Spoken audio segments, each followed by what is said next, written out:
নমস্কার, এসএস সমীরণ ইউটিউব চ্যানেলে আপনাদের সকলকে স্বাগত। এবারে সম্পূর্ণ নতুন একটি ভিডিও নিয়ে আপনাদের সামনে আমি উপস্থাপনা করব।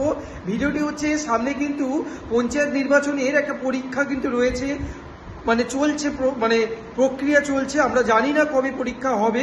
তা এই পরীক্ষায় কিভাবে কোন কোন প্রশ্নগুলো, জিকে প্রশ্ন কিংবা বাংলা ব্যাকরণ থেকে, বাংলা ভাষা থেকে কি কি প্রশ্ন আসতে পারে সম্ভাব্য, সেটাই কিন্তু আপনাদের সামনে আমি এই ভিডিওর মাধ্যমে তুলে ধরবো। এবং প্রতিটি ভিডিও কিন্তু আমার এই ধরনের রিলেটেডই কিন্তু থাকবে। তাই অবশ্যই আপনারা যারা যারা নতুন এসেছেন আমার এসএস সমীরণ চ্যানেলে, অবশ্যই চ্যানেলটাকে সাবস্ক্রাইব করে পাশে বেল আইকনটি টিপে রাখুন, যাতে সবার প্রথম নোটিফিকেশনটা আপনার কাছে ঢুকতে পারে। এবং আপনি যদি এই পঞ্চায়েত পরীক্ষায় অংশগ্রহণ করতে চান কিংবা পরীক্ষা দিতে চান, যাতে কিন্তু এই প্রশ্নগুলো আপনি কিন্তু ফেস করতে পারেন। তাই এই ভিডিওটা শুধুমাত্র আপনাদের জন্য যারা চাকরির পরীক্ষায় কিন্তু প্রিপারেশন নিচ্ছেন।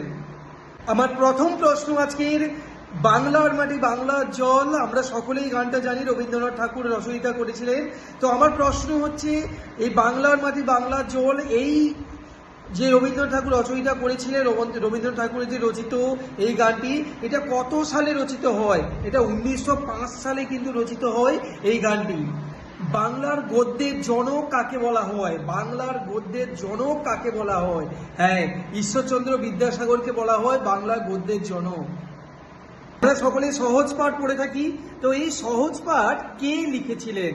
আমরা অনেকেই একটু ভুল বুঝে থাকি যে সহজ পাঠ অনেকেই অন্য ধরনের থাকি, অন্য চিন্তা ভাবনা নিয়ে থাকি, যে আমরা জেনে থাকি যে অন্য কেউ লিখেছিলেন। না, সহজ পাঠ লিখেছিলেন, সহজ পাঠের লেখক হচ্ছে রবীন্দ্রনাথ ঠাকুর।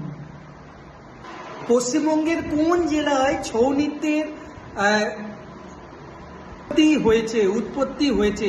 পশ্চিমবঙ্গের কোন জেলায় ছৌ নৃত্যের উৎপত্তি হয়েছে? হ্যাঁ, এটা হচ্ছে পুরুলিয়াতে।